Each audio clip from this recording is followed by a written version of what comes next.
അപ്രതീക്ഷിതമായ 2 വേദനകളാണ് ഇപ്പോൾ മോഹൻലാലിനെ തേടിയെത്തിയത്.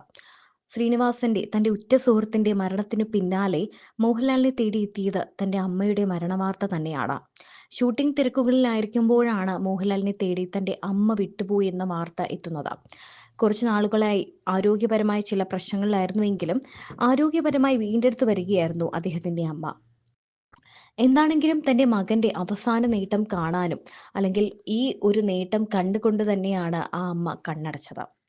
ദാദാസാഹിബ് ഫാൽക്കെ പുരസ്കാര നേട്ടം അമ്മയ്ക്കൊപ്പം പങ്കുവയ്ക്കാൻ സാധിച്ചതാണ് ഈ മകന്റെ മോഹൻലാലിന്റെ വലിയൊരു ഭാഗ്യം. പുരസ്കാരം ലഭിച്ച വിവരം അറിഞ്ഞ ശേഷം കൊച്ചിയിലെത്തിയ മോഹൻലാൽ ആദ്യം സന്ദർശിച്ചത് കൊച്ചി എളമക്കരയിലെ വീട്ടിൽ വിശ്രമത്തിൽ കഴിയുന്ന തന്റെ അമ്മയെ തന്നെയാണ്.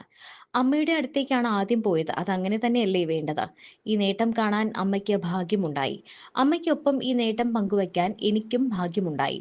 അമ്മ സുഖമില്ലാതിരിക്കുന്ന സമയമാണ്. പക്ഷെ അമ്മയ്ക്ക് എല്ലാം മനസ്സിലാകുമായിരുന്നു. സംസാരിക്കാൻ കുറച്ച് പ്രയാസമുണ്ടെങ്കിലും എനിക്ക് കേട്ടാൽ മനസ്സിലാകും. തന്നെ അനുഗ്രഹിച്ചു എന്നും അന്ന് മോഹൻലാൽ പറഞ്ഞു. തന്റെ അമ്മ കുറച്ചു വർഷങ്ങളായി കിടപ്പിലായിരുന്നു എന്നും ധാരാളം സംസാരിക്കുമായിരുന്ന അമ്മയ്ക്ക് പിന്നീട് സംസാരിക്കാതായി. കണ്ണുകളിലൂടെയാണ് താനും അമ്മയും കൂടുതൽ മിണ്ടാറുണ്ടായിരുന്നത്. കണ്ണിൽ കണ്ണിൽ നോക്കിയിരുന്നാണ് താൻ ആ സ്നേഹവും വാത്സല്യവും അറിഞ്ഞത്. ചിലപ്പോൾ അമ്മ എന്നെ ഒന്ന് തൊടും, തല ഒന്നിളക്കും. അതിലൊക്കെ ഇപ്പോൾ ആ ഭാഷ തിരിച്ചറിയാൻ തനിക്ക് സാധിച്ചിരുന്നു. പണ്ട് അമ്മ തനിക്ക് ഉരുള ഉരുട്ടിത്തന്നതുപോലെ താൻ അമ്മയ്ക്കും ഉരുള നൽകും. താനും ഭാര്യ സുചിത്രയും കഴിക്കുന്നത് നോക്കി അമ്മ കിടക്കും. തൊട്ടിരിക്കുക എന്നത് പറയാറില്ലേ, ആ തൊടലിലൂടെ ഒരുപാട് കാര്യങ്ങൾ അമ്മ പറയാതെ പറയുന്നുണ്ടാവണം. അങ്ങനെ അമ്മയുടെ അടുത്തിരിക്കുമ്പോൾ ജീവിതത്തിന്റെ ഒരു ചക്രം പൂർത്തിയാക്കുന്നത് താൻ അറിയുന്നുവെന്നും അനുഭവിക്കുന്നുവെന്നും താൻ അതിൽ എന്നെ കാണുന്നുവെന്നും മനുഷ്യ ജീവിതം കാണുന്നുവെന്നും ലാലേട്ടൻ പറഞ്ഞു. അമ്മക്കുട്ടിയാണ് നമ്മുടെ മലയാളികളുടെ സ്വന്തം ലാലേട്ടൻ. മകനെക്കുറിച്ച് പറയാൻ അമ്മയ്ക്കും അമ്മയെക്കുറിച്ച് പറയാൻ മകനും അത്രയും ഏറെയുണ്ട്.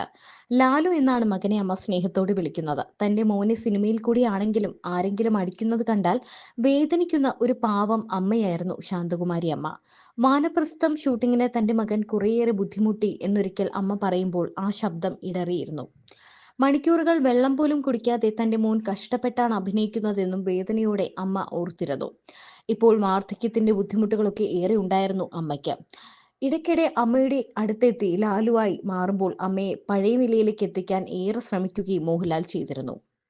ഇടയ്ക്ക് അമ്മയ്ക്ക് വലിയ ആരോഗ്യ പ്രശ്നങ്ങൾ ഉണ്ടായിരുന്നു. ന്യൂറോ വിഷയങ്ങളായി സംസാരിക്കാനാകാത്ത അവസ്ഥ വരെ അമ്മയ്ക്കുണ്ടായി.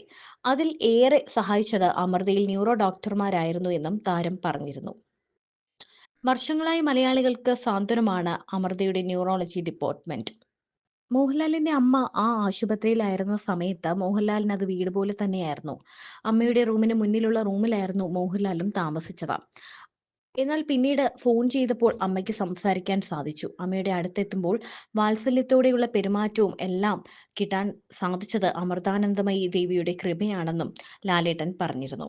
മോഹൻലാൽ തന്റെ ജീവിതത്തിൽ ഏറ്റവും കൂടുതൽ സ്നേഹിച്ചത് അമ്മയെ തന്നെ വേണം എന്ന് പറയാൻ. കാരണം എത്ര തിരക്കിലാണെങ്കിലും മാസങ്ങളോളമുള്ള സിനിമാ ഷൂട്ടിംഗൊക്കെ കഴിഞ്ഞാലും തന്റെ അമ്മയെ കാണാൻ ഓടിയെത്തിയ ശേഷം മാത്രമേ ലാലേട്ടൻ എവിടെയും പോകാറുള്ളൂ. മോഹൻലാലിന് അത്രയേറെ സ്നേഹവും കരുതലുമായിരുന്നു അമ്മയോട്. അതുപോലെ തന്നെയായിരുന്നു അദ്ദേഹത്തിന്റെ ഭാര്യ സുചിത്രയ്ക്കും. സുചിത്രയാണ് അവസാന കാലങ്ങളിൽ അമ്മയെ പരിചരിച്ചിരുന്നത്. മോഹൻലാലിന്റെ അമ്മയെ സ്വന്തം അമ്മയെപ്പോലെ ചേർത്ത് പിടിച്ചു നോക്കിയത് സുചിത്ര